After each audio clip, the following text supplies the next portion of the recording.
Hello, can't say I have a super analytical approach of how I decide what games to do next. Sometimes I vary between more complex or less, or maybe science fiction versus more fantasy. Today though, I came across recently Borderlands from Eon. I actually got a pretty good copy. It's kind of hard to find out there. A game of the barbaric future. The box is a bookshelf style game. A little bit on the thinner side than compared to other bookshelf games. The cover art is actually very nice. It's kind of reminiscent of a Conan the Barbarian kind of scene. Very well done. Cover art's by Dean Morrissey. I'd be curious to check out his other stuff. Very well done. Some graphics on the side here. Here's the back. It's kind of interesting. It's interesting. The back is like a 50s-ish kind of looking cartoon, which is fine in itself. But it's interesting the contrast between the cartoonish backside and the more serious front. I think it bothers me a little bit. There's kind of quite a bit difference between the appearance of the front cover and the back cover, I guess. And it's for 12 and up. 2 to 4 players. It says average playing time 2 hours. It's possible to do group wins. Kind of showing some interaction here in the comics. A little more background theme here. In Borderlands, play begins with tribes occupying an isolated continent. They harvest timber, raise horses, mine coal, iron, and gold, and try to live in peace. As play progresses, the tribes trade resources to each other and develop boats, cities, and weapons. Poorly defended borders attract raids by ambitious neighbors. Diplomatic maneuvers and threats may hold off aggression for a while, but only strategic development and strong defenses will assure safety. The first player whose tribe occupies 3 cities will found a civilization and win the game. Credits: Design Development, Jack Kittredge, Pete Holika, Bill Eberly, Cover Art, Dean Morrissey, all other art, Linda Bound. As far as components, first the rule book, 8 pages, 1 page of that is advertisement, black and white. Good mix counters. They're one-sided, done kind of simplistically, but it's functional. Dice, 1 die. It doesn't come with a sorting tray, but I have a GMT tray which I had to trim on the edges a little bit to make it fit, but that'll hold the components well. Here's unique tokens of various shapes. For reference, these are 1/2 inch by 1/2 inch. These are the warrior tokens. 1 type for each player, and there's 20 of each of these. Then you have your resource production sites. Forest for timber, horse breeding grounds, coal mines, iron mines, and gold mines. So there's 4 of the forest, 3 of the horse breeding grounds, 3 coal mines, 3 iron mines, and 3 gold mines. Resource tokens: timber, horses, coal, iron, and gold. 20 each of these. Then you have your development tokens. There's 12 riverboats, 20 weapons, and 12 cities. Here's the map. It's 19 by 24. It's on like a poster paper. So it's got the different areas with boundaries and places where you can put cities, definition of the different names of different areas. You have inland waterways and you have ocean on the outside. Of course, this is land. It'd be nice if it had more color to it than just kind of white and gray. I mean, it works fine, but I think it would add a little bit to the playability if it had kind of like maybe a tannish or light greenish kind of thing going on here, but it's functional. And for 1982, I think it looks alright. This is a development key that shows if you have different resources, items you can develop, like for instance, 1 coal plus 1 iron is 1 weapon, 2 gold is 1 weapon, 1 iron plus 1 coal plus 1 timber plus 1 gold is 1 city, 4 gold equals 1 city, 2 timber equals 1 riverboat for the first boats developed, then 3 timber equals 1 riverboat for subsequent boats. Object is to be the first player to occupy 3 cities at the end of the attack phase. So the play cycle is development, production, trade, shipment, attack. It's played in cycles with 1 player remaining lead player for an entire cycle. The development and attack phases always take place. Production, trade, and shipment are determined by roll of the die. If you're the lead player, you'll be the first to play in each phase. Then the player to your left plays. Doing setup here. So I'll be doing 3 players. And the first thing you do is you turn the resource tokens upside down and randomize them. And then the players would take turns placing them. So I'll just place them kind of randomly.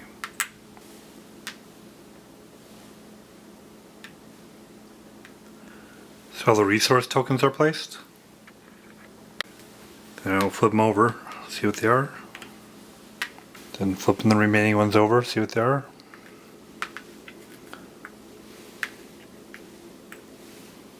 Then we roll, see who goes first and do the warrior token placement. I'll be, so there will be red, green, and yellow that's going. Here's for red. 6. Green. Red goes first. And the warrior tokens go to the left of the kind of placement box there. You want to kind of be in the middle here, and he wants to get horses, so he'll go here first. And green. Yeah, he's going to focus on horses too. Yellow. Also horses. Red. Gold is key to a lot of things, so he's going to make sure he has some gold. Go here. Green's going to go for timber. Yellow will go for gold. Red has horses and gold, so he wants to get some timber now. He's kind of the southern side, so he'll kind of stick here. Yeah, green's kind of a northern side. You want some. So green has horses and timber. He's staying up on the north side here, so he'll go for some gold. Yellow has got gold and horses, so they need timber, and they're kind of on the eastern side here. They might want to start spreading out though. Red, make sure you get some coal. Green, go for some iron. Yellow, go for some coal. Red, so he's got timber, gold, coal, and horses. Needs some iron. See where there's some around here. He'll go right over here. Not sure if it's wise to keep all grouped up or should spread out, but they're kind of grouping in their different geographies. Green has iron, horses, gold. Need some coal. And they have timber as well, so they need some coal. Over here. Yellow. Got a territory here. Looks like all territories are spoken for now, so these will just be reserve units. Yellow was the last one to place, so they'll be the first lead player. Again, the first turn here. First turn, nobody's got resources, so there's no development phase. Then we go to the production. Yellow, who's the lead player, will roll the dice. 1. Since he rolled between a 1 and 4, there is production.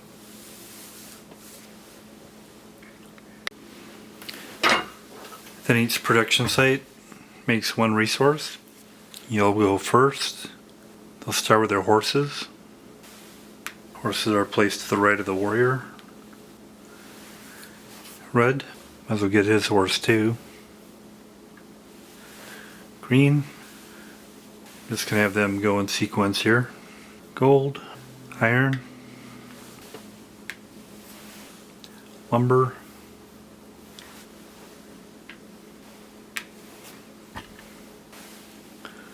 and lastly, coal.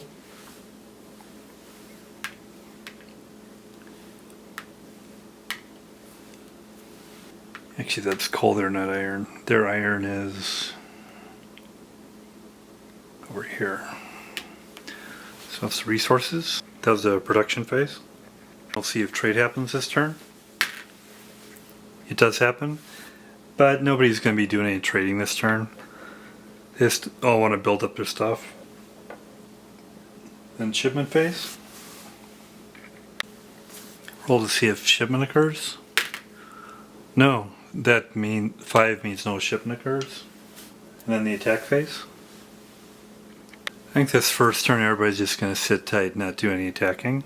Then we'll move into turn 2. And now red will be the lead. I'll just keep these here to keep track of them. So yellow in first, and so red will be the leader this time. Development phase.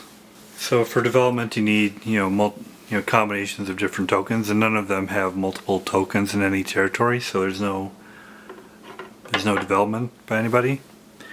Then we'll see if production happens. 3. It's between 1 and 4, so production does happen. Then they each get their resources. So one of the benefits of trade and shipment is you get resources off your producing sites, because otherwise they're blocked. You can only have, without cities, you can only have one resource there.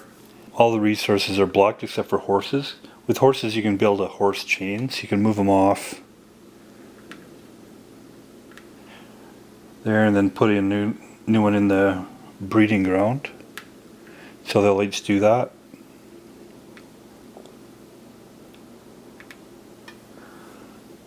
So they move the horse to an adjacent territory that they own.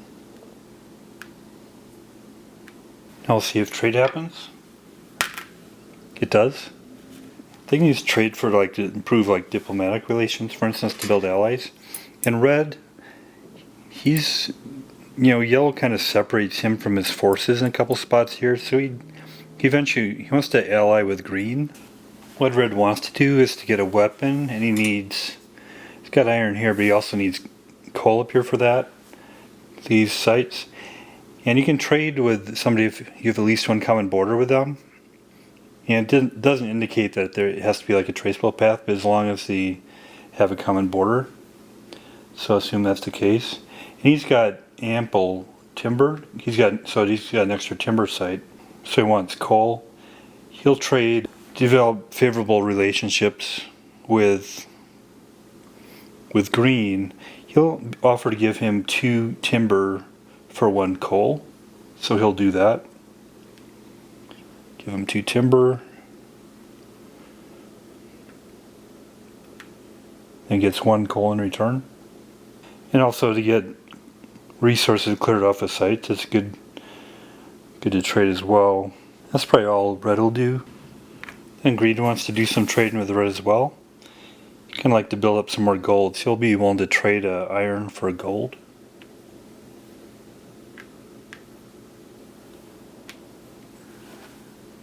Then yellow is kind of nervous about red and green trading, so he wants to get involved there and see if he can get along. He wants to trade with red. Offer to trade a gold for a coal, but red doesn't want to do that because he wants to build weapons with that, so he'll pass on that. Then yellow will try to trade with green. Offer to trade a gold for timber because he wants to try to build a riverboat. They'll do that.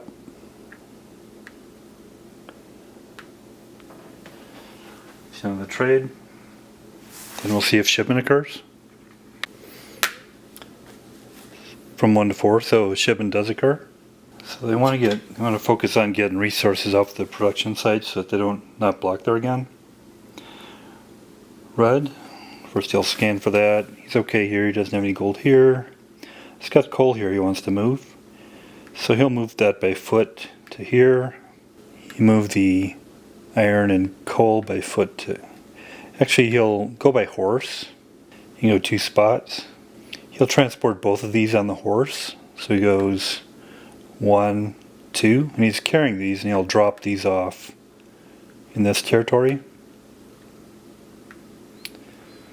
Over here he's got a horse, it's okay. It's okay down here. So right there, I think that'll be it for red moving, I think. For red shipping, then green. He's got a gold there, he's okay. Gotta move that gold off there. And even though they're separated by river, territories are adjacent if they're on, opposing sides of the river. So he wants to get his gold off here, so he'll move it to this territory, which is adjacent. Move that gold there. What else? He's going to be using these to make a riverboat, so he'll be moving this here. Check over here, he's got horses. It's getting kind of blocked in there. So he's going to want to expand if he can. But he can't. It's kind of surrounded by yellow, so he can't do anything right now.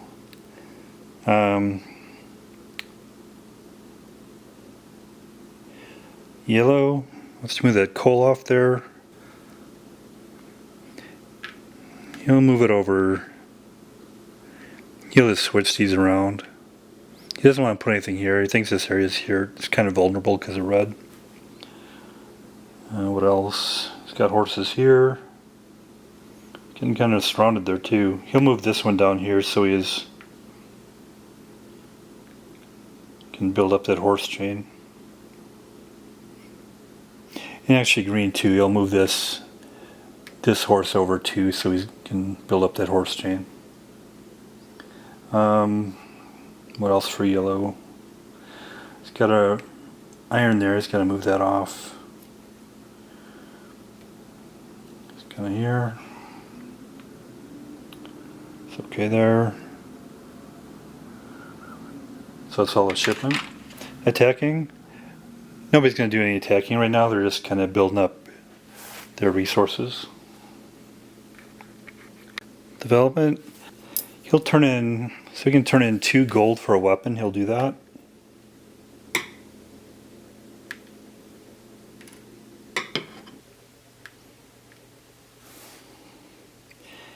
And for the first time you build a riverboat, it only takes 2 timber, and he's got 2 here, so he'll get a riverboat.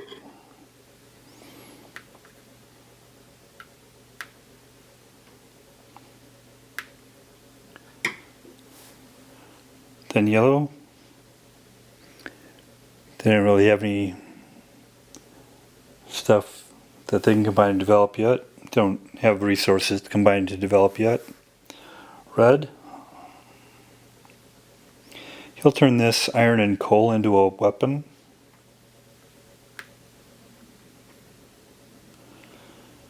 What else can he do? That's all he's going to do. And then production. On 6 they can vote if they want production or not. And definitely red and green want to produce. And yellow's feeling a little bit defensive as well. So they'll vote no because they don't want red and green expanding. But 2 out of 3, so there will be production. 2 in green gets a gold because it's not blocked off there now. He doesn't have any other gold in that site. Coal, he can do a coal. He can do timber. He can do horses. And he can do iron. Then yellow can get horses. Now he's got horse chain of 3 there. Can get iron, timber, coal. So he's good. And then red gets a couple timbers.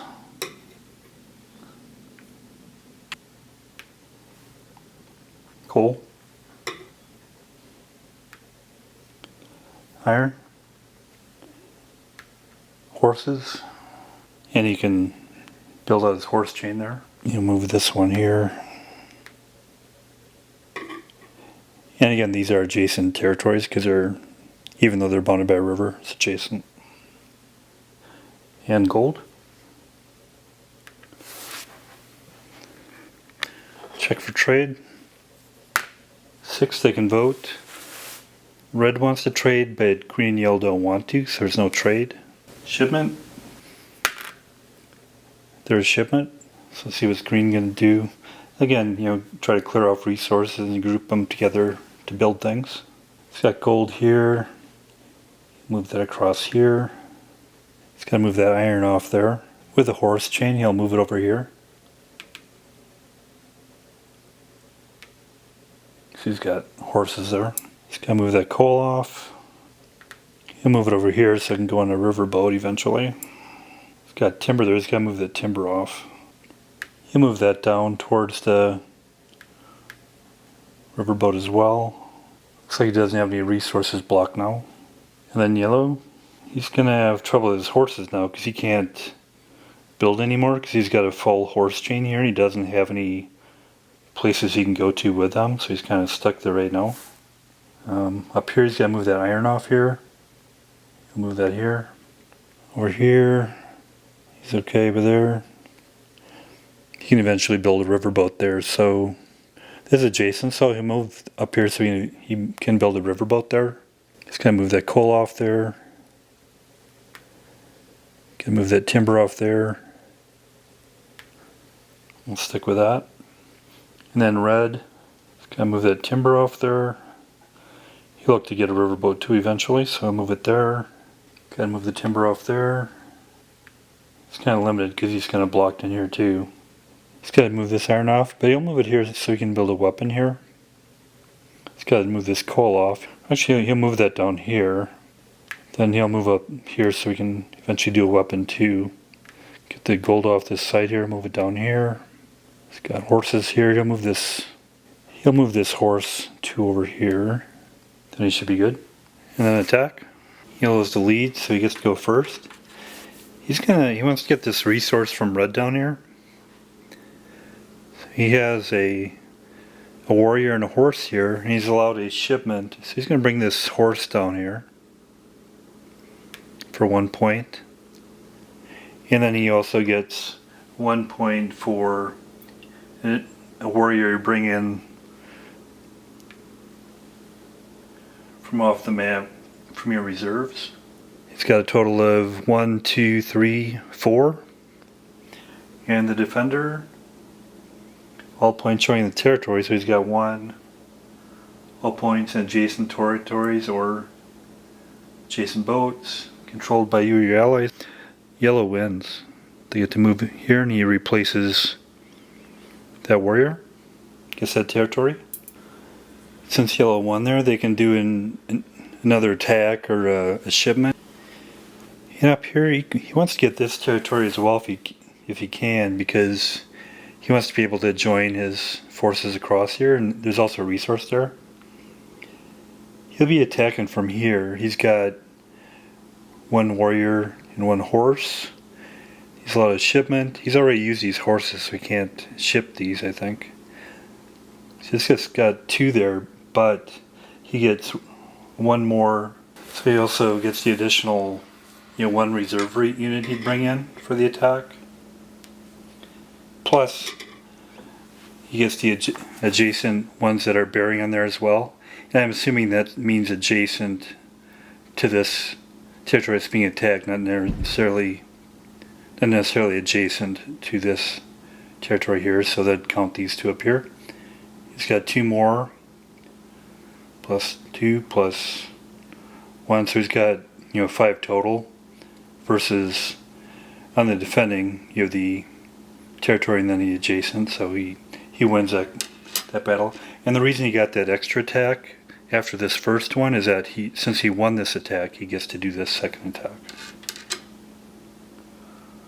That's handy. He gets that resource. And we'll see what red's going to do.